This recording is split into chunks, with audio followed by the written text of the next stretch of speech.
I'd like to introduce our speaker tonight, a long-time member of our, how long have you been a member at the Not like you. I know that. 5 or 6 years. About 5 or 6 years, he's, Stephen Miller, he's given us a number of talks on the Hunley, keeping us updated. I believe you're a member of the Hunley Association.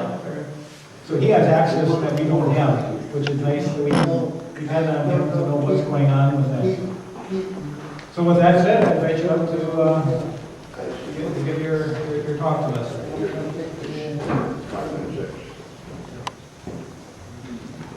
I was just going to say, for those of you who saw my first talk and reports on the Civil War, I talked quite a bit in that. When I started researching that, I was totally blown away by how many submarines there were in the Civil War. I would guess anywhere from 20 to 30. But the ones I'm going to talk about, I don't need that. I thought I had a booming clear voice.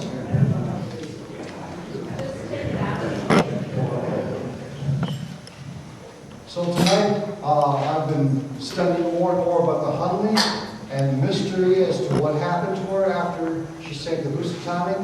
And I'm going to expand on that tonight and give you my own theories of what happened to her. I also hope to get a little bit of feedback from you folks because it is quite a mystery and there's a lot of different conflicting clues. It's a very interesting subject.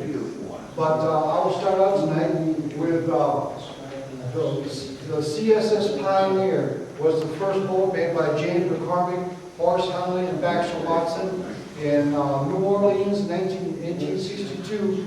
The Union had 2 gunboats and a bunch of training that were really giving the Confederates a hard time. The Confederates had no gunboats to counteract them, so they decided to build a submarine. There's some people in the Confederacy that thought submarines were very useful along the coast of the United States. So the first boat they built was called the Pioneer. And it was built in a machine shop in Watson and McClintock's machine shop in New Orleans. And it was built of old boilers. It was 4-inch thick metal. They built it for $1,500. It was approximately 30 to 35 feet long and 4 feet in diameter. Had a crew of 3 men, 2 rowers and 1 pilot.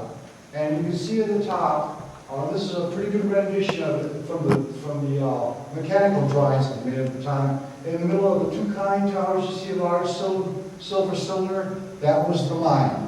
And how this mine was delivered, it would have to go underneath the boat it attacked, screw the mine to the hull, paddle away, and set it off with a lanyard. It was pretty risky business, as you can imagine. They thought the diving time was about 15 minutes, but they did some tests and found it could actually stay down about 2 hours. They tested it out and they sank 2 barges and an old schooner. Unfortunately for the Confederates, Farragut took New Orleans. And when American troops came ashore in New Orleans, the Confederates set everything they could on fire. There were thousands of cotton bales burning along the shore, ammunition was exploding all over the city, and Hunley and Watson and McClintock took their plans and hightailed it to Mobile, Alabama, where they set up at the Parks and Lions machine shop and met a fellow named William Alexander.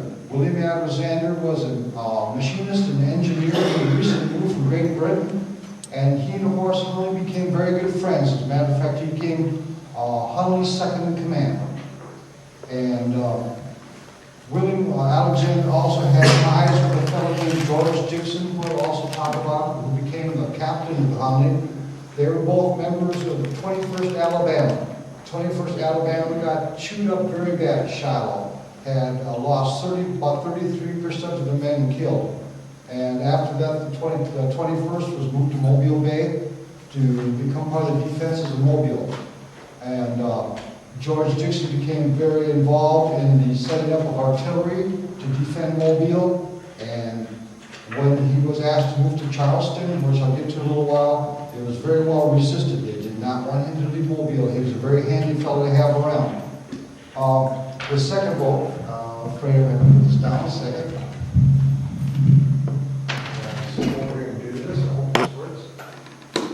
The second boat, the worst thing about this is the only thing I could get of it.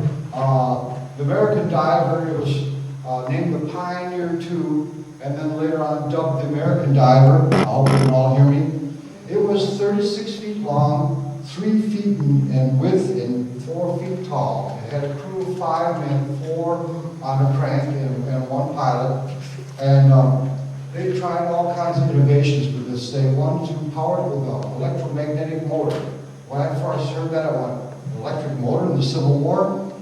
But they did have electric motors in the Civil War. They also had galvanic batteries, acid lead batteries. Surprising enough. Unfortunately for them, they had $5,000 to spend on this. Oh, by the way, I like to say the Pioneer was built for $1,500, and after it was sank, the new base was developed by the Confederates. Sort of missed that in my note. The Northern troops immediately found it, pulled it on up, looked at it, and went, sold for scrap for $42. So like a joke, they spent $1,500 on it, sold it for $42. That was the starting of modern military spending. Now I'll get back to the American Diver. Sorry about that. She had a crew of 5, 4 crankers and 1 pilot, and they had $5,000 to spend on her, which Horace Hunley put up his own money. Horace Hunley was a very wealthy man. He was a customs, he took in customs monies. He was also a planter. McClintock was the youngest riverboat pilot on the Mississippi River. And Watson, whatever about Watson, he owned the machine shop that they built it in. Kind of going back and forth here. If I brought my bifocals, I can see that, but I'm looking past my glasses here. So I guess I'll do. So they decided, well, we have $5,000 to build a summit. And it was a vast improvement. You can see it's not conical in the front, it's wedge-shaped. It has 2 conning towers, very similar design to the Hunley, as we'll see. She also had a long pole with a mine in the front, like the Hunley used. The electric engine they tried to find for it, unfortunately, cost $5,000. And even more unfortunate, it was in New York City. It's pretty hard to get stuff from New York City to Mobile Bay at that time. So the Confederates built their own electric motor. They didn't have very good machine shops in the South, being a very agricultural nation, so the motor that it came up with was very inadequate, and it could only push the American Diver about 2 knots tops. And they said, that's not good. So they said, well, let's try a steam engine. The Davids running steam engines. Of course, they have a smokestack coming up out of the water.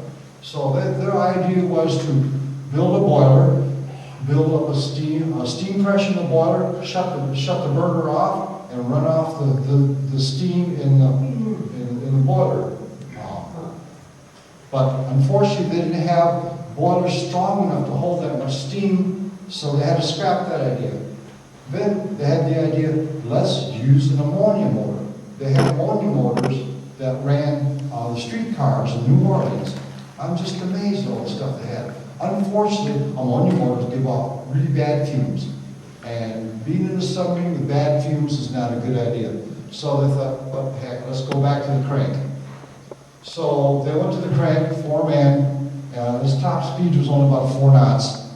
And it had a very short life. It was ready in January of 1863. The next month in February, they're towing up to Mobile Bay to do some testing, perhaps on a mission, and it sank.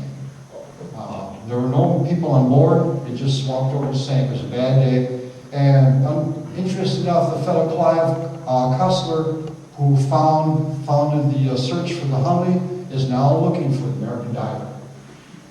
So hopefully he'll find it someday.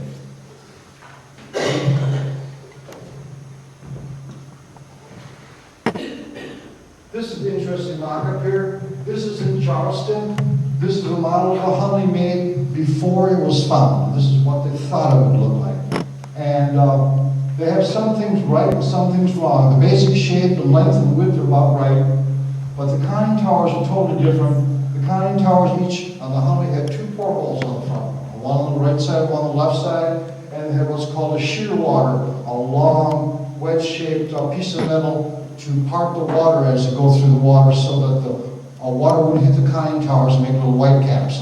They were trying to be sneaky. Also, the Hunley's, the pole for the mine was made of metal and was on the bottom of the boat. was about 20 feet long. We'll talk more about this, but I just threw this in here because it's very interesting to see this in downtown Charleston.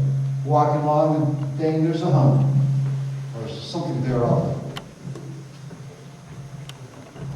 The loading is different too on it. Yes. Oh, very astute. I'm glad you said that. One thing that I'll show you on this picture of the Hunley. This is the Hunley the way it would look. A very sleek one. You notice the picture that I just showed you. All the rivets were sticking out.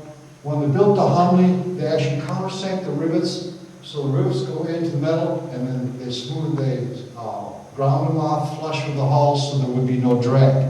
I don't know how much drag a couple hundred rivets could put on a submarine, but they're going for all the performance they could. The Hunley was 40 feet long, 4 feet high, and about 42 inches wide.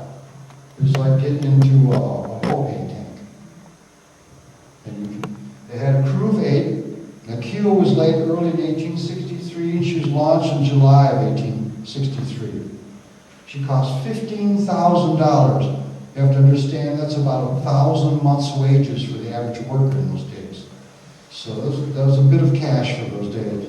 Hunley threw in a third, and the Singh Corporation put in another third. The other third were other investors.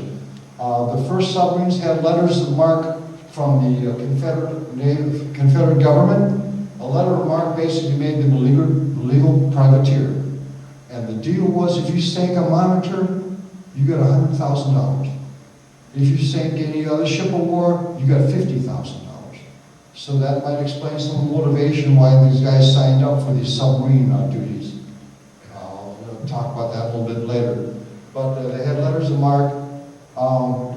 In August 12th of 1863, a very mysterious train went from Mobile to Charleston, South Carolina, and it was covered with a tarp, and on 2 flat cars was the Hunley.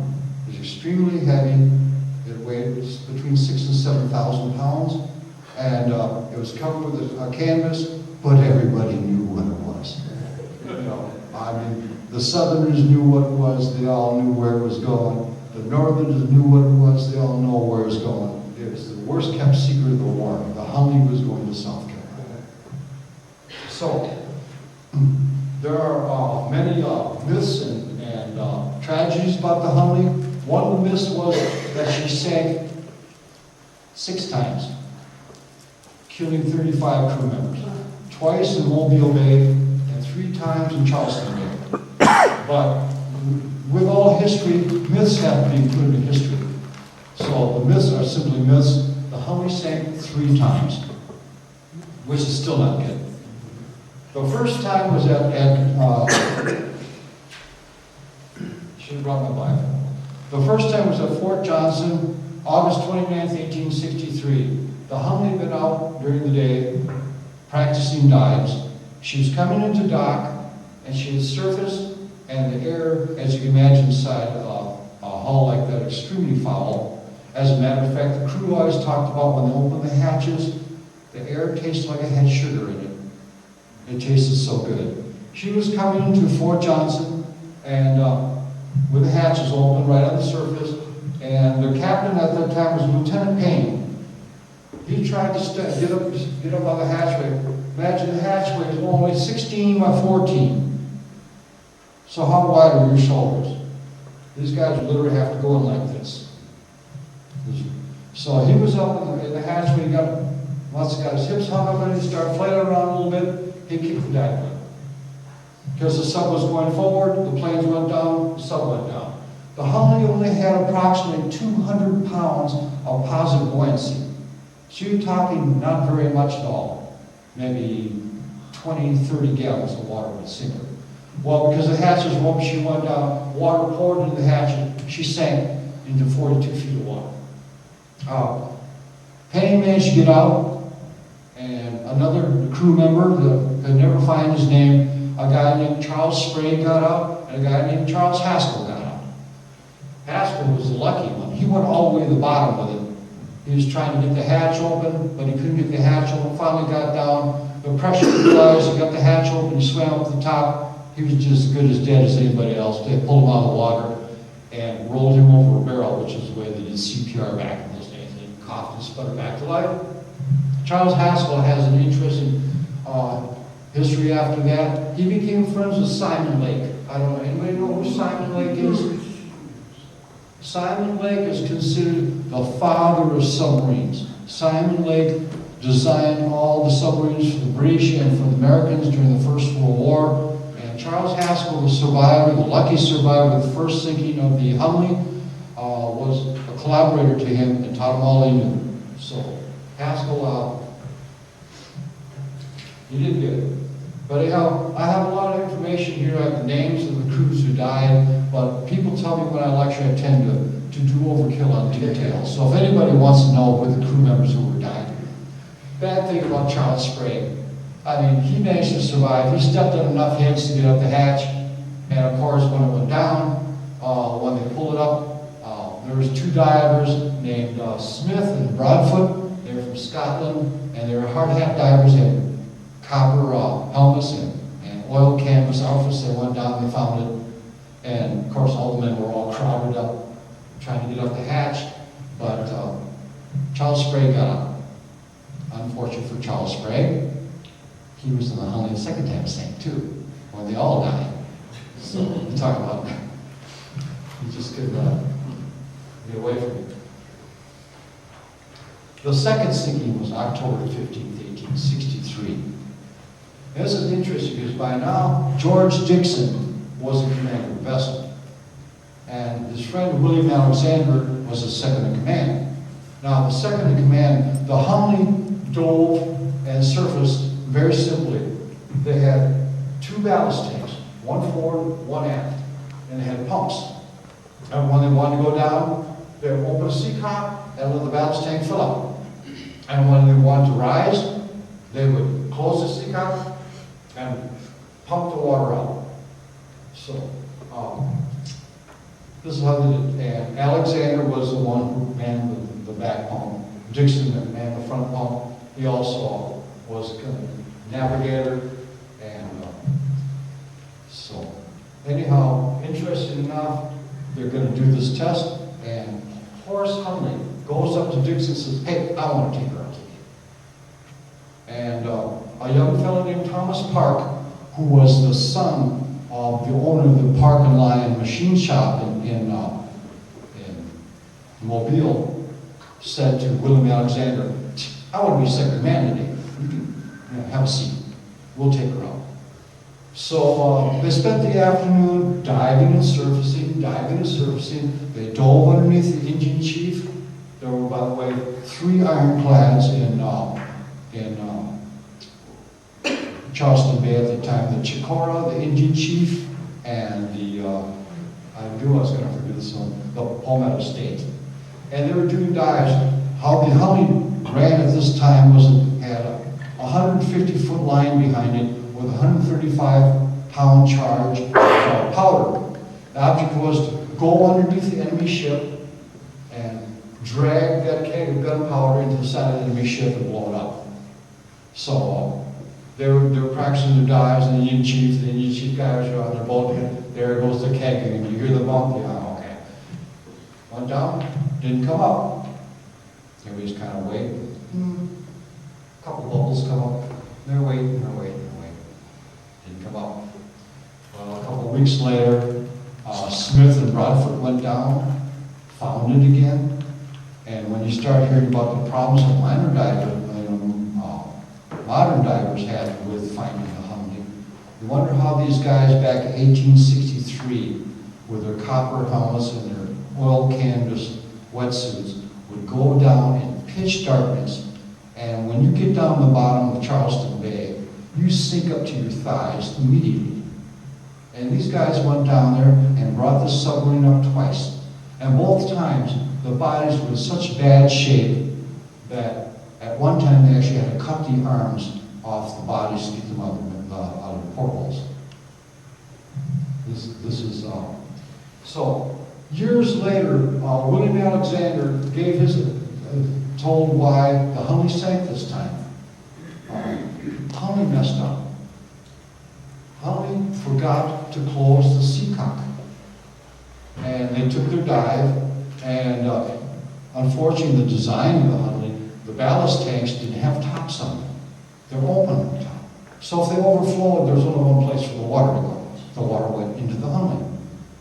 So they were diving down, and the front ballast tank was full. They started diving down harder and harder, and all of a sudden, they hit the bottom. Everybody pushed forward. They all felt the cold water on the bottom. They all panicked. They all packed up to the stern of the boat. That's where they all died. Of course, they found Hunley in the front hatch, standing there with his hand over his head, and the other fella was in the stern hatch with his hand over his head. They were trying to push the hatch open. Unfortunately, even if you're only they sank that time 6 fathoms, which is 54 feet. At 54 feet, there's a equivalent SUV on top of every hatch, on both hatches. There's no way you can open it up. Unless the water gets in the boat, equalizes the pressure, and then you can pop it open. By then, the water will be up to here on it. And the water is extremely cold in Charleston Bay. They probably died of hypothermia or asphyxiation. It was not a good thing. After this, Beauregard, Pierre Gustave Beauregard, General Beauregard, who was in command of Charleston's defenses, said, "That's it.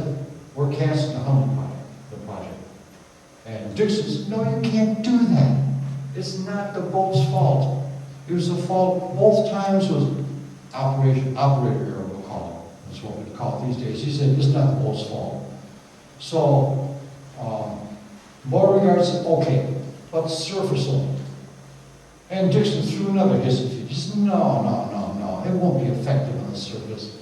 So, Beauregard said, "Oh, what the heck. If you can find another crew crazy enough to go on there with you, you can do it." So Dixon went over to the engine chief and said, "I need some volunteers to go into what everybody was calling the killing machine." That was the nickname the Confederates gave it to. Actually, until Hunley died in it, it was called the fishboat. After he died in it, they decided to call it the Hunley. And he went over to the engine chief, which is an ironclad in Charleston Bay, and he said, "I need some volunteers to go back into the Hunley." To his amazement, a whole bunch of guys volunteered. So according to what Beauregard said, he had to be up front with him. He had to tell him about the dangers and why it sank twice. Beauregard wanted to say, if you're going to get volunteers, you've got to tell them everything. So Dixon told him everything, and he still had more volunteers than he needed. He got to pick the ones he wanted. Now, one of my first speculations is, why would these guys volunteer to go into this death trap? Was it A, were they uber patriots? B, were they nuts? C, were they just adventurers that wanted to get into something different? Like the guys who jump off the mountains with little wings and stuff like that? Or was it in the back of their mind that $100,000 reward for sinking a Monitor and that $50,000 reward for sinking any other warship, that letter mark? For some reason, he had more volunteers than he needed. And I'll talk towards the end about the names of the men. There was a bit of research to find out who was on the Hunley when it sank. So, now he's got his new crew. Dixon is a very thorough man. Dixon was an interesting man. He was the only northerner on board. He was from Kentucky. And he moved to the south. He joined the 21st Alabama. He was at Shiloh. And he got hit in the groin by a 58 caliber minigun. Normally for a man, that would be really bad.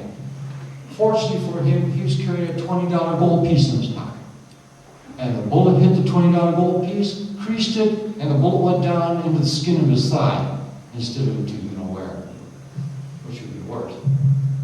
That $20 gold piece was given to him by his girlfriend, and I love her name. Her name is Queenie Bennett.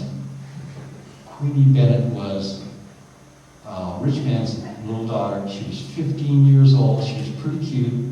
And Dixon was a very good-looking man. He was 6 foot tall, blonde hair, blue eyes, thin and lanky. Hey. It wasn't quite as hairy.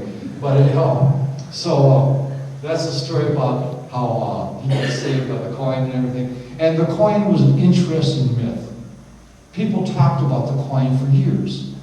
And the guy Reagan who wrote the book, and when they did the movie The Hunley, people said, yeah, we can't talk about the coin. That's folklore. But everybody said, yeah, it's interesting folklore. Let's do it. So I'll talk about the coin here a little bit. The first scare they had, they decided with the Hunley, the only way they navigated was a compass. Now you're in an all-steel boat. A compass is going to react very slowly. They had what was called a mercury gauge. There's a tube of mercury that was next to the where the operator stood. The operator stood in the middle of the boat on the front conning tower. There's a mercury tube there with mercury in it. And every half an inch that mercury dropped, that was a foot underwater there. And their lighting was a 6-inch wax candle. It was so dark inside that boat that Dixon couldn't see the last 2 members inside his boat. It was almost pitch dark inside the boat. Now, the air in the Hunley would only support combustion of the candle for 20 minutes. After 20 minutes, the candle would go out. There was not enough oxygen left in the boat. Then it was pitch dark inside. Except for maybe if they're close to the surface, a little light coming through the little row of deadlights that you see on there. There's a row of deadlights on there on the top, and a little bit of light would come through that. But they decided, let's see how long we can stay on the bottom. So Dixon took the Hunley out, dropped her to the bottom. In 20 minutes, the candle went up. They were in pitch darkness. So you have 8 guys down there in the dark. It's tight, it's hot, it's smelly. One guy's smoking a pipe. The hull is cold. Moisture is sweating down the hull and running down their backs. And it's getting tighter and tighter in their breathing. The deal was, Dixon said, anybody get uncomfortable, yell up. They sat there for 2 hours and 10 minutes after the candle dropped. Nobody wanted to sit up first. After 2 hours and 20 minutes, the entire crew yelled, up, up! And Hunley started pumping the front tank empty, and William Alexander started pumping the rear pump. The rear pump wouldn't pump. The bow started going up a little bit, but the stern stayed on the bottom. Oh my gosh, what are we going to do? What are we going to do? In the dark, William Alexander realized something was clogging the pump, took the top out, took the plunger out, reached down, grabbed out a handful of seaweed, put the pump back together, and pumped it out, and popped it to the surface. Open up the hatch, and they said, once again, they said the air tasted like it had sugar. The air was so wonderful tasting. They couldn't believe how good it tasted. There was a fellow on shore, a Confederate soldier said, you guys are dead. Beauregard's already written a report that you died, that the Hunley has taken another crew. Dixon, premature, au contraire. We're okay, we're okay.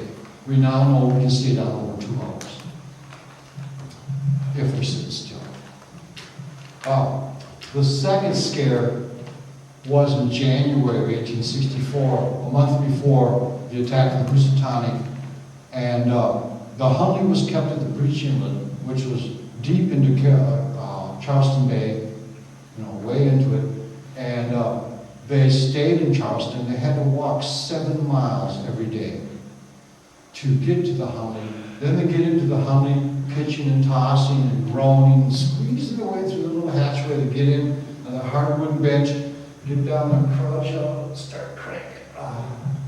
And then they got done after doing that for a couple hours that day. Then they had to get back and walk 7 miles back to the barracks. Well, they'd have to go all the way through Charleston Bay to even get out near where the Federal warships were. And the first Federal warships were monitors. Nobody wanted to mess with monitors. That's why the Davids never had any success. There were up to 6 Davids in Charleston Bay. They never did anything because they couldn't get close enough to the Federal fleet. The Federal fleet, Farragut was no fool. The monitors were ordered to have booms on the sides of the boats and steel nets hanging over the side so to follow up any submarine that came nearby. The wooden warships were told to anchor in shallow water keep up 25 pounds of steam at all times, and have the anchor lines ready to drop at any second. 25 pounds of steam in the water was the standard amount for moving the ship. So they basically kept them fired up all the time, so you can move it at a moment's notice, unless it gets snuck up on like what happened. So, where was that? So they were, to get around the long roll out Charleston Bay, out past Fort Sumter, Fort Moultrie, to get to the Union Fleet, they would be told by a David. Now, we all know, do we know what a David is? David's about 50 feet long, about 4 or 5 feet in diameter, was steam powered, was not a true submarine, could not go completely under the water, had a large smokestack coming out, and ran just underneath the surface. So, Lieutenant Toombs was command of David. David had a 3-man crew, and he would tow the Hunley out to the mouth of Charleston Bay. Very, very nice little fellow. One day they were towing out, and first was the David. He's towing the Hunley. 150 feet behind the Hunley was 135 pounds of black powder, a keg bristling with all kinds of detonators on it, just ready to go on. And all of a sudden the David stopped for some reason. Nobody ever really figured out. Of course, maybe Toombs thought he'd seen a federal warship or something, and he stopped. He didn't want to be discovered. Tide was going out. Of course, the Hunley came up behind the David, and here comes the mine. And the rope on the mine tangled around the rudder post of the David, and there's the mine sitting there going boom, boom, boom, up against the David.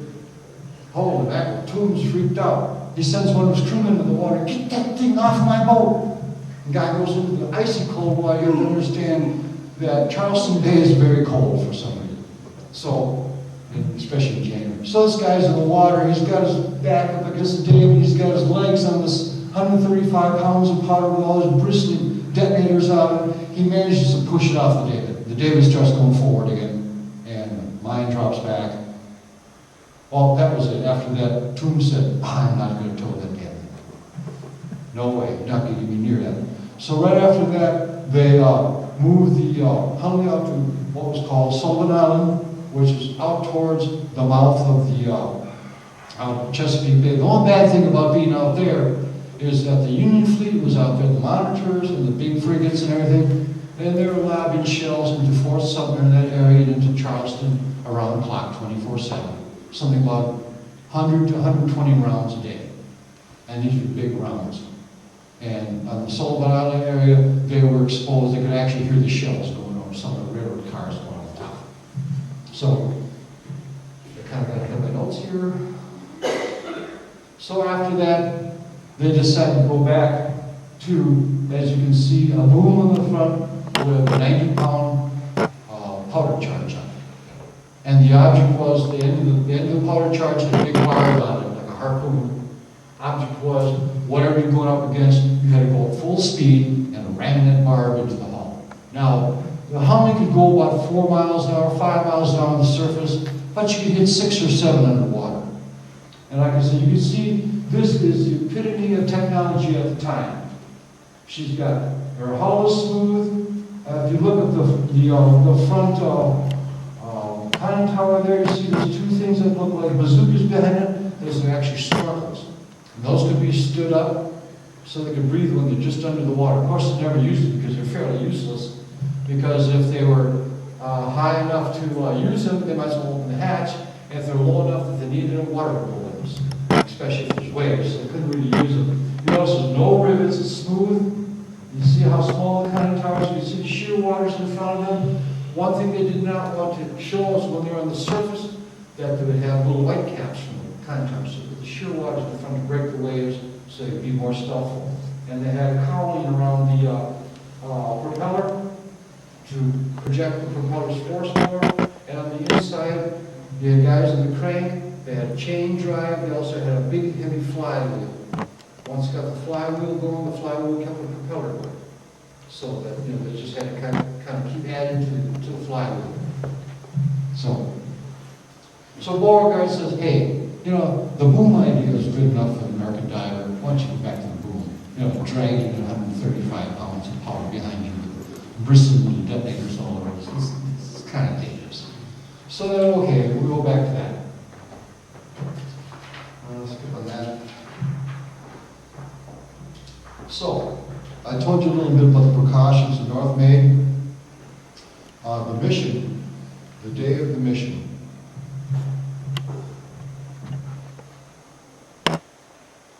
This is what the inside of the Hunley looks like. You can see it's pretty tight. You can see the pump in the back, you can see the stern ballast tank, you see the top is open. Those shows the mechanism of the flywheel and the chain drive, which is beyond the ballast tank towards the stern. And you can see it's not pretty inside there. It was rusty and wet and dank and smelly. This is a picture of Smith and Broadfoot's idea. The first time when the Hunley sank, the second time, this is the one that killed Hunley, she buried herself in the bottom. Interesting enough, there is a very large, thick, heavy keel plate underneath it that if you released it, theoretically the Hunley would pop to the surface. When they pulled up the Hunley this time, the keel bolts had been turned halfway, but not all the way. They tried to drop the keel weight, but it didn't happen. So. Or the snorkels? Yeah, the snorkels were out.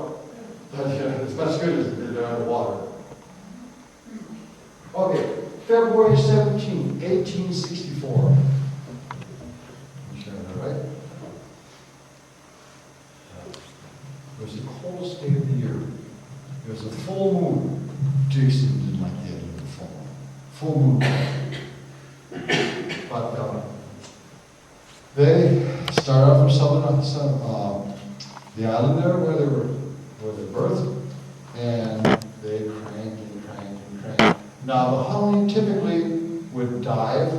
They would open up the ballast tanks to get zero buoyancy, what they call, and then the momentum forward. They had diving planes on the side. The diving plane would take them under, and they'd go under maybe about 20 feet, and they'd go along maybe a quarter to half a mile, and then resurface, pump the hatches, get some air, close the hatches, and do that again. Therefore, its nickname was the porpoise, because it reminded people of the porpoise how to come up and down like that. And this night, this is a picture by Mark Kunstler. It's pretty accurate. You can see a little bit of light, the front hatch from the candle, a little bit of light coming up with the deadlights. And the 8 crew members got into it. One man is packing canteens. They took salt pork, and they took hardtack so that they had goodies to eat while they're along the way. What they did if they had to go to the bathroom, I have no concept. But I guess it just kind of. But they cranked and they had to go through a screen of monitors because the monitors were untouchable.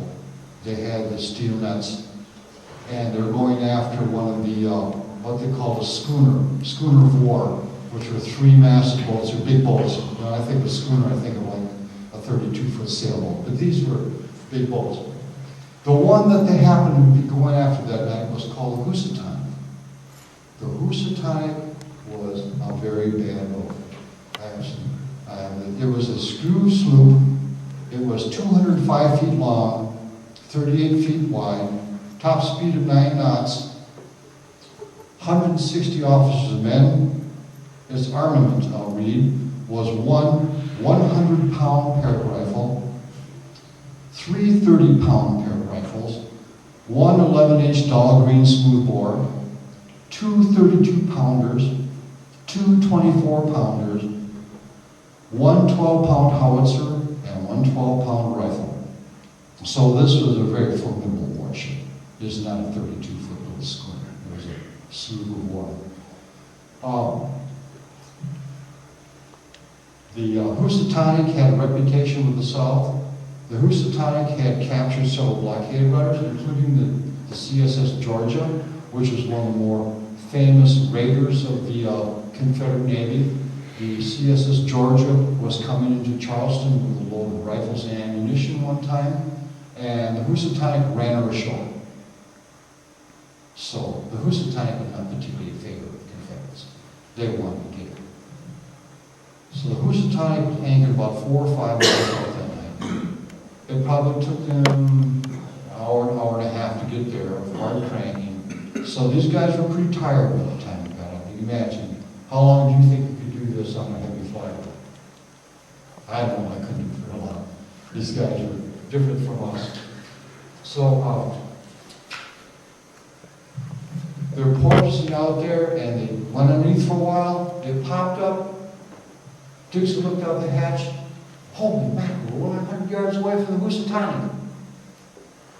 About that time, somebody in the Housatonic says, "Hey, did you see something out there?" The other guy says, "I saw a tidal river."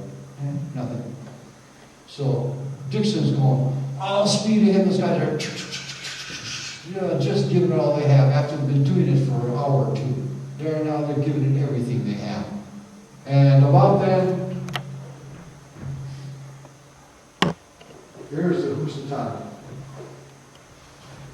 Top speed about 9 knots.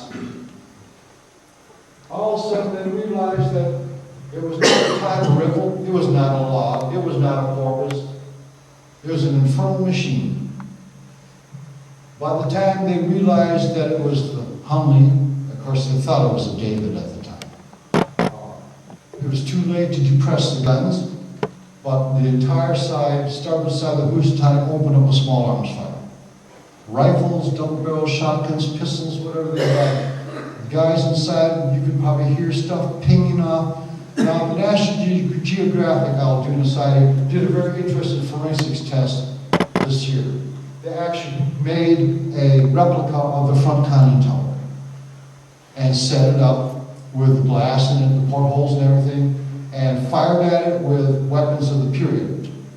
It turned out that the pistol shots hit the conning tower and splattered like paintball darts. I mean, just nothing. Pickering, the captain of the Housatonic, said he emptied a double-barrel 12 gauge at the Hunley at close range into the front conning tower. Another guy opened up on with a 58 caliber rifle. 58 caliber rifles where everybody was aiming at the front conning tower. It was the only part that was viable. Now, when they found the Hunley, the left porthole was out. And also, I'll get more into this, I'm getting ahead of myself once again. Okay. So as you can imagine, in your mind's eye, as they started their approach to the Housatonic, they knew they had to hit her at high speed. Dixon's yelling, "Give her all you got, boys." And he starts giving up the rebel yell, because he was one of those kind of guys that would do the rebel yell. The whole crew probably picked the rebel yell. They're all probably going, "Yeah, yeah, yeah, yeah, yeah, yeah, yeah, yeah." Whoa! They felt that concussion when it slammed into the Housatonic. It's a bar was driven deep into the wooden hull. And then Dixon was back, back, back, back. They had to stop the men under the heavy fly. Get it going backwards. Now they knew they had to sink the Housatonic. Because if they didn't, and if they got too far away from the Housatonic, would sink them. Because the big cannons would be brought to bear. They had 150 feet of line on a real lanyard. They were supposed to back up 150 feet.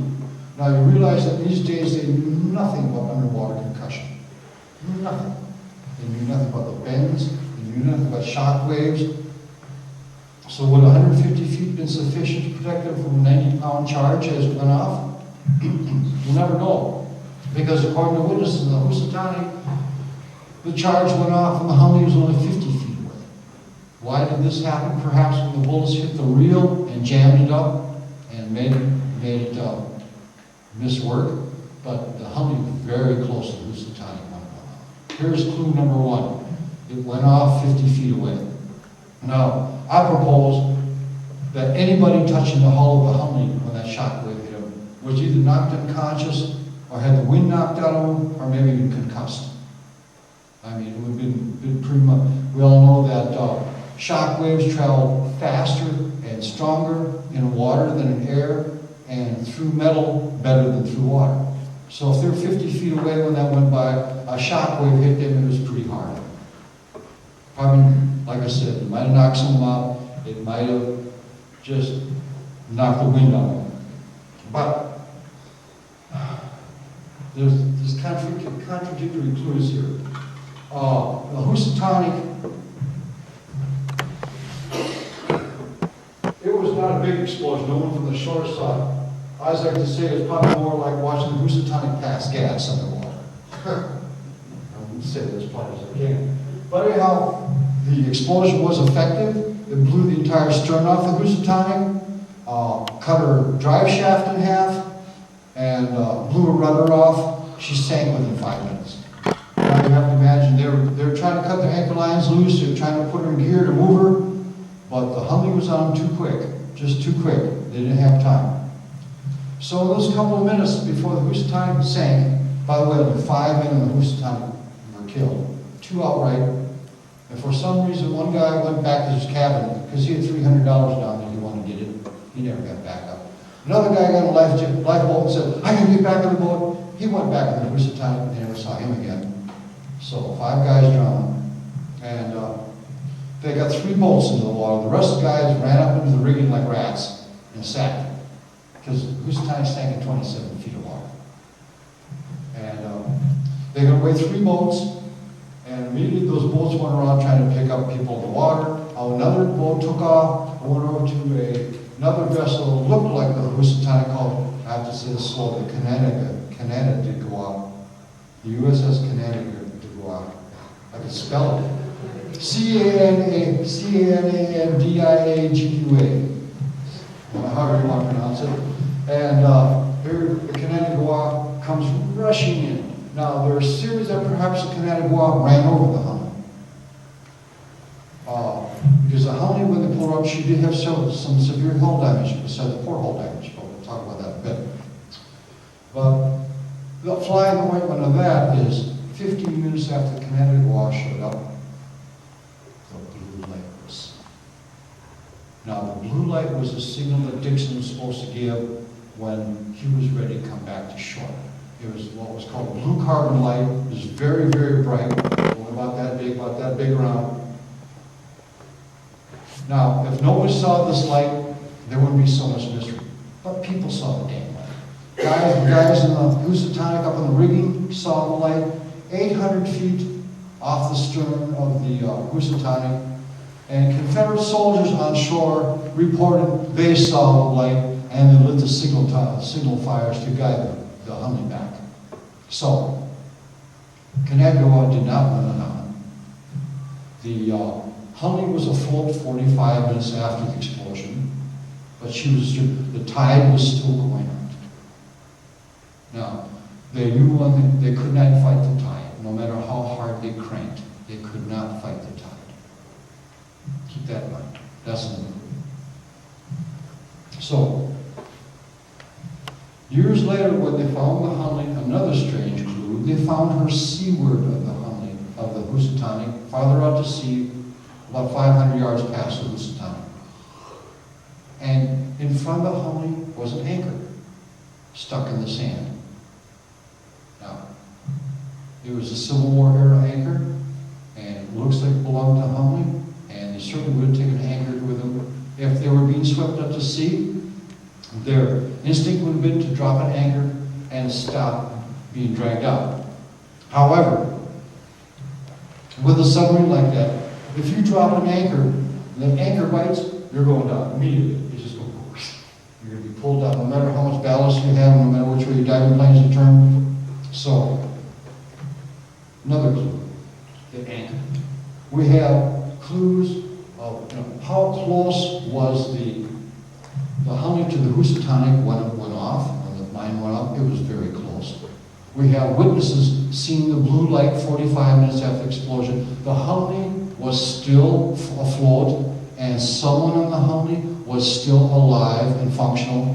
Of course, there had to be several of them because in order to get to the surface, they had to have someone pump the rear tank, someone pump the front tank. So at least 2 guys had to be conscious to bring up to the surface. Then we also know that she was being carried out to sea by the tide, and perhaps they decided to drop an anchor to stop being dragged out to sea. Because being dragged out to sea in a tin submarine would not have been a good idea. So, now,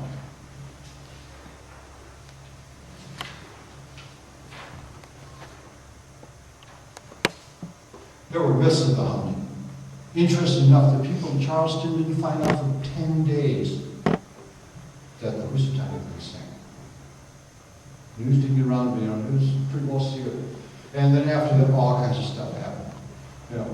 Did you hear that the Hunley sank a Yankee ship and escaped to Georgetown, where the big army to go out and break the Yankee barricade?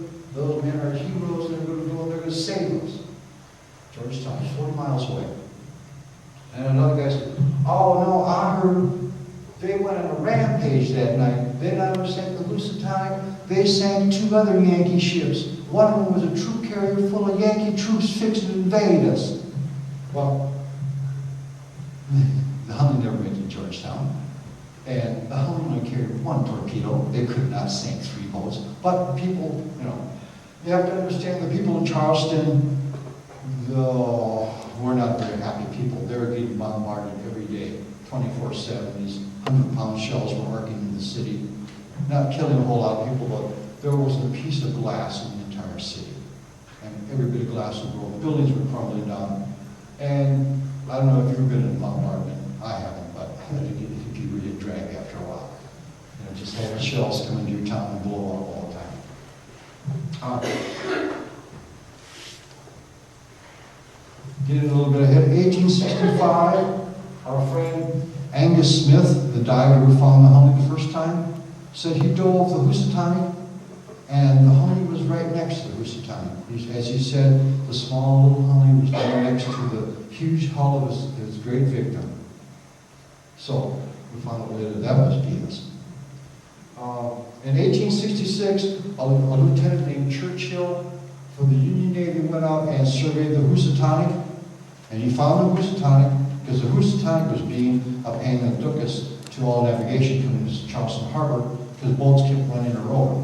I mean, her wood was rotting away quick, but she had 2 40-ton boilers that were sticking up just about 20 feet below the surface. So if you had a boat with more 20-foot draft, you could hit those boilers when you went. So they wanted to clear them. And Churchill dragged the bottom for 500 yards all around. The Housatonic did not find the Hunley. In 1915, P.T. Barnum offered $100,000 for the Hunley. Now, if anybody knew where it was, you think they'd have taken him up on it. There were no takers. Nobody knew where the Hunley was. Now, we're getting in modern times. In 1980, Clive Cussler funded a search for the Hunley. And they looked and they looked and they ran along with the little magnetometers and they found lots of metal on the bottom of the Charleston Bay, but no Hunley. Hunley was buried too deep by then. And in 1989, Category 5 Hugo made landfall in the Carolinas and stirred up the bottom pretty well. And they're starting to think, well, maybe they changed things. It probably did, it probably cleaned up. On May 3rd, 1995, the Hunley was found. And then the salvage operation began. Now you have to understand that Reagan was one of the divers that wrote the book on the Hunley that I read quite a bit of.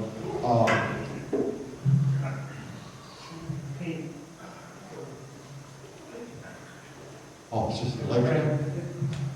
That's great, it's a chest pain.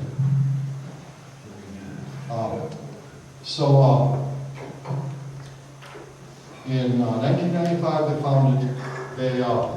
The diving problems were tremendous. Reagan was told the visibility was 0. We thought, they mean 2-3 feet. What they meant was 0. There was no visibility. You went down to the bottom, and you immediately sank to your thighs in the bottom, and you couldn't see your glove in front of your face, even though they had powerful searchlights on the sides of their helmets. It was tough work. And they had to dig all around the Hunley, and they would dig underneath it, and every time they cleared a foot underneath it, they'd run a big nylon strap on it. It went all the way along like that. They got nylon straps underneath it. They brought in one called the Carlissa B off of the Dominican Republic. And Carlissa B looks more like a oil rig or oil drilling rig. And they had it there. And on August 8th, 2000, the day came, the Hunley came to the surface. They had a big frame, totally wrapped in the nylon straps and brought to the surface. At that time, there were over 200 pleasure boats hovering around the Carlissa B. And when they brought the Hunley into Charleston Harbor, tens of thousands of people came out to cheer her come in. I mean, these were heroes coming home to the South Carolinians. All the crew was taken to some local cemetery and buried with full military honors, with one of the largest contingents of reenactors ever seen in the United States. Both Union and Confederate were there, and they buried him. The Hunley was taken to a Warren Lash Singer and put in a 55,000-gallon tank of water. It had to be put in water because if the metal would dry out, it would crumble. So, and then they started taking it apart. The Hunley is full of sediment. Another thing interesting, the bottom sediment was very, very fine. And as it built up in it, it got coarser and coarser. So that showed the people that the first sediment was fine because the hole that was coming was very small. But then a larger hole was made in the Hunley, and thicker and thicker sediment came in. When they found it, Dixon was standing in the front hatch. His 7 crew members were at their stations. Not like the first 2 scenes where they all crowded the hatches trying to get up. They were at their stations, sitting on the chair. That's where they found the skeletons. They found pencils, shoes, candle, matches, and they kept digging, and they found out that they started finding bones. The crew were at their stations, the seacocks were closed, the counterweight was still attached, there was hull damage. However, they determined the hull damage was done by ships dragging anchors since the Hunley sank. The only damage that they attributed to the battle was some damage done to the front left porthole, because they found part of the inside flange of the porthole was underneath Dixon's body.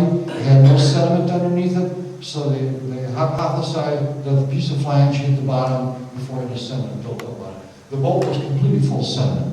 It was completely full of dirt. Interesting enough, the great mystery about Dixon's gold coin was still a mystery, but in May 25th, 2001, a gal named Marcia Jacobson was digging around the muck near Dixon's body and went, here it is. And she pulled it up, it was Dixon's gold coin. To save him from a 58 caliber mini ball in the groin during the Battle of Salvage.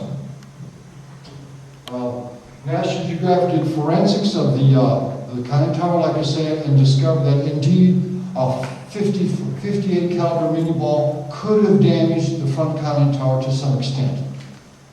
Now, last year, there was great fanfare. They stood the Hunley upright. She was found at 45-degree angle. That's where they brought her up in her great big frame. They removed the frame and stood her upright. One has a great picture, if any of you want to see it, of the Hunley the way it looks now. They've taken off some of the steel plates. They've taken off most of the concretions and most of the barnacles and stuff off of it. But she's still very, very fragile. I mean, it's like, if she dry out, she would crumble into rust. So they have to keep her in water, in solution. Now, the crew of the Hunley was an interesting bunch. And the forensics came up with a lot of different ideas who they were. And we know that they found buttons of various artillery, Navy. They even found a United States Army dog tag in the Hunley. And that led to speculations that there's a Union spy in the Hunley. That had to be a very dedicated spy. But it turned out that one of the crew members had picked it up and shot it and was carrying it for a souvenir. The commander was George Dixon. George Dixon was from Kentucky. He was lieutenant of the 21st Alabama, and he's wounded there at Shiloh, and he was transferred to Mobile Bay to help set up their defenses. In fact, twice while he was working in the Hunley, he had to get 30-day extensions to stay in Charleston. He wanted to stay in Charleston. He wanted to command the Hunley. Interesting enough, William Alexander was the second command. He was from Great Britain. He was an engineer, but he lucked out. He was recalled back to to Mobile, just before the Hunley went on its attack mission, because he had invented a breech-loading cannon, and they needed him in Mobile, so he was in Mobile. All his life, he resented and regretted the fact he didn't die with his crew members. Another interesting one was James Wicks of North Carolina.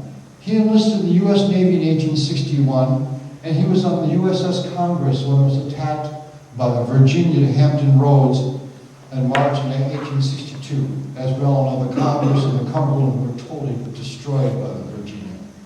Wicks got off the Congress when it sank, swam to shore, walked to Richmond, Virginia, and enlisted in the Confederate Navy. Joseph Ridgway of Maryland, he was in the Quartermaster's Corps of 1862, and he was the second command when the Housatonic was attacked. Frank Collins of Virginia was from the Indian Chief of the CSA Navy. He was the tallest. He was over 6 foot tall. Now I'm over 6 foot tall. I can't see me jamming through a 14 by 16 inch hatch, but these guys did that. According to the National Geographic special that I just spent $40 on, so I could regale you with these facts, they did forensics on the men's teeth, which were in very good shape, and they could tell what the ponderance of the diet was. For example, Southern men ate a lot of corn, and they could tell the corn molecules in their teeth, where Europeans ate a lot of barley, and 4 members had barley molecules in their teeth. Those 4 members are not very much known. There was a Mr. Miller, who was European, a J.F. Carson, who had served in the infantry. He was a privateer and came from an artillery unit. A Lumpkin, the only record we have of him, he was the oldest. Now, National Geographic says Lumpkin, the Friends of Hunley say Simpkin. They're the same guy, maybe a different rendition of the same name, I don't know. The last man was named Arnold Becker. He was interesting. He was a chef from New Orleans, and we all know about chefs from New Orleans. He was also captain's chef on the ironclad Chicora. And that was the 8 men who died on the Hunley. Now, I'm going to just last before I end up here. Okay, we have clues. We have clues that the Hunley was several witnesses saw it. Off the stern, even with the shore on the stern of the Housatonic, probably being dragged out to sea. Okay? Now we also have the other interesting thing, that the crew was found in their stations, and Dixon himself was found his own cone of sediment underneath the hatchway. The other thing was the crew was in their stations. They had not panicked, they did not try to climb up. There were only 27 feet of water. They could have waited until the water came up to their chins, popped the hatch, and swam to the surface. But they made no attempt to do that. Anybody have an idea? Jeanette hatched this around. Another interesting thing is in 1904, William Alexander gave an interview. Well, I can't walk away from him. Where he said they had a pact. The whole crew had agreed to a pact that if they sank to the bottom, they'd open the boat and drown. They were not going to be captured. Because if they were captured, they would be tried as pirates.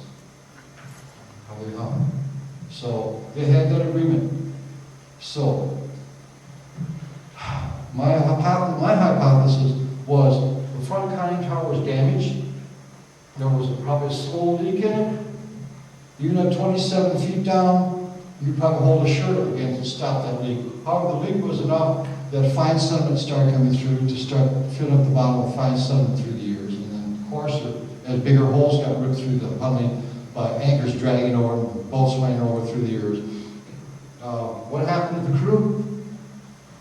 I think that, my own opinion, now you can tell me if you think I'm full of it or not, I think they were getting dragged out to sea. They surfaced, dropped the anchor, got pulled under. Now, once it got pulled under, there was no way they could open the hatches, go up and release the anchor. They're on the bottom. They're on the bottom. Candle went on 20 minutes. They were in pitch darkness. The men were exhausted. They had paddled for hours to get out there. They had given it everything they could. When they rammed the barb into the Housatonic and when they backed off from her, they were 110% exertion. They were exhausted. They were sitting on the bottom in the dark and in stillness, in the quiet, lack of oxygen, one by one they fell asleep, never woke up. And the only one who was still alive towards the end was Dixon, standing in the hatchway, talking to nobody who could hear him. That's my theory of what happened. There's a sad ending. The only other types of endings were that, well, you think what Alexander said, open up the seacocks and drown them? The seacocks were closed. So they didn't do that. I just think they died of an exhale. They all just fell asleep and never woke up. Plus, they had been stunned by the explosion. Probably at the very least knocked the wind out of them. Maybe knocked someone unconscious. So, that's all I have to say tonight about it. That's my theory, and I'm sticking with it. I had a question, You would. because I never knew about those seacocks before. Now, that picture that you put up there all ago, those seacocks were straight up. Why would those seacocks be up? No, you're mistaking the snorkels for the seacocks. The snorkels, I'm sorry, the snorkels. The Yeah. snorkels were up. Well, the snorkels, why would the snorkels be up? The snorkels were up, and they Well, were breathing air. but in the picture I showed you, that was after the second accidental singing, when the Hunley smashed in the bottom of those things, just the inertia stood them up. Oh, okay, so Because they they're laying could, flat back on the back. so they could go under. Yeah, they could go up and down. Now, I have one last picture to show you, kind of interesting.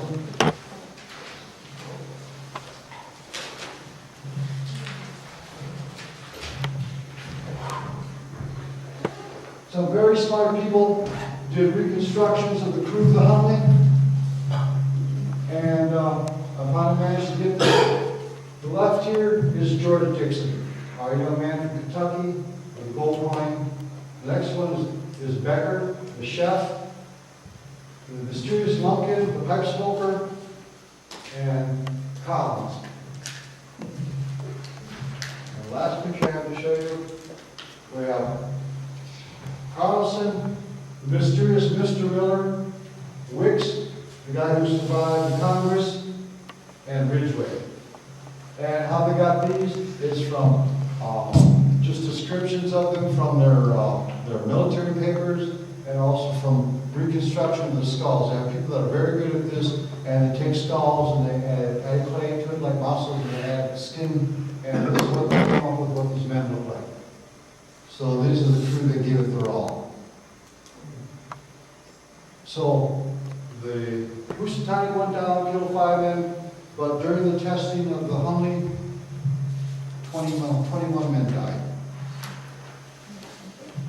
We'd say 22. Because after the second singing, she was so nasty inside that Dixon ordered brushes, a keg of lime, and 10 Negroes to clean her out. And during the cleanup, one of the black men slipped in the top of the Hunley, cracked his skull, and went in the water. So a total of 22. That's in my story.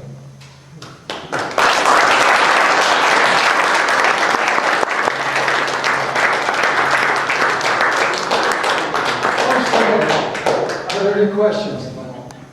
Yes. Was there ever a payout? What?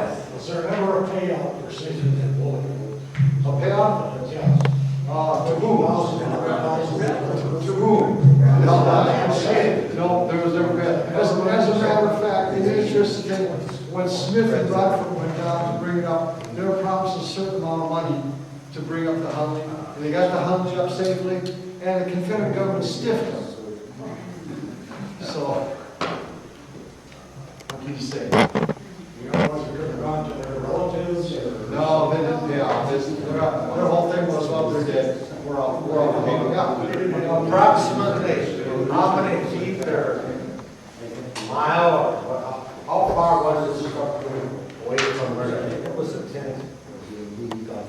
Well, it's hard to say, about 500 yards. And seaward, she was still drifting to sea. Like I said, they could not fight the tide.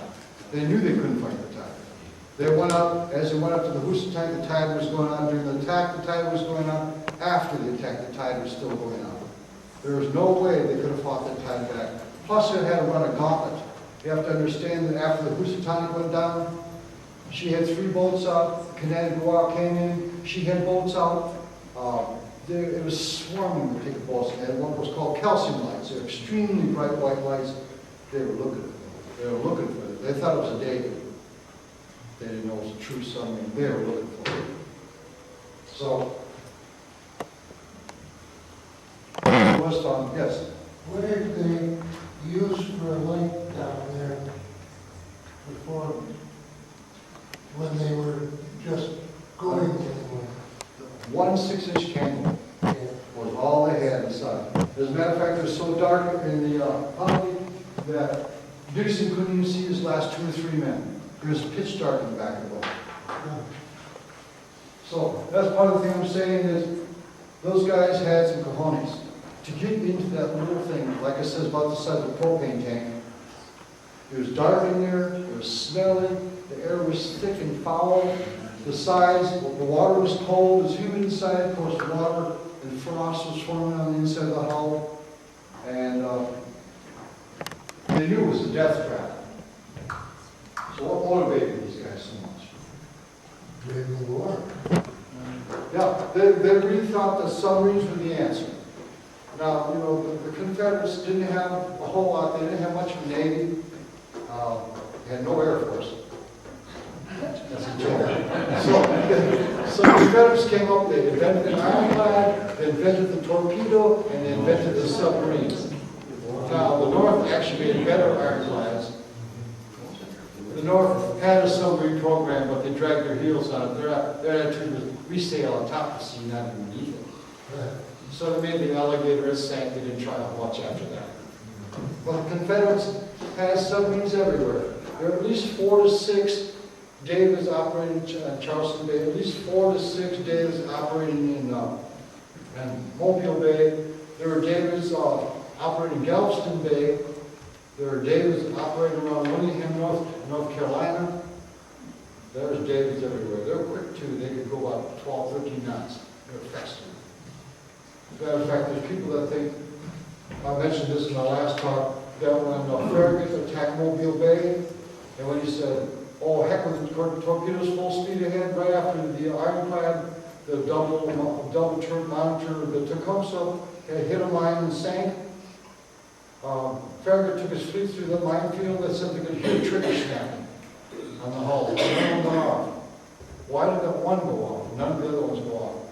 Well, there was a fellow named Lieutenant Pierce they dragged out of the water, and he claimed he was commander of David, and that he had ran a Yankee boat and his mine had gone off. He didn't know if he sank it or not, but his boiler had blown up and his 2 crew members had died, and the Union sailors pulled him out of the water.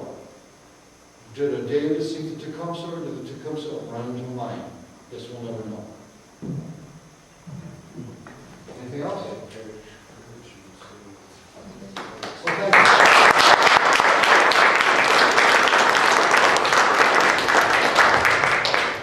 Thank you. Well, we'll pause. If nobody else has any business to bring before the meeting, we'll call this one to a close, and we'll see you on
Tramp speaks of the misery of the Civil War prison camps and the hope of the prisoners that liberating legions were marching to their rescue.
Moving ballad, "Tenting Tonight on the Old Campground," was a favorite around the campfire and in the home parlor alike. Its words are sentimental and moving.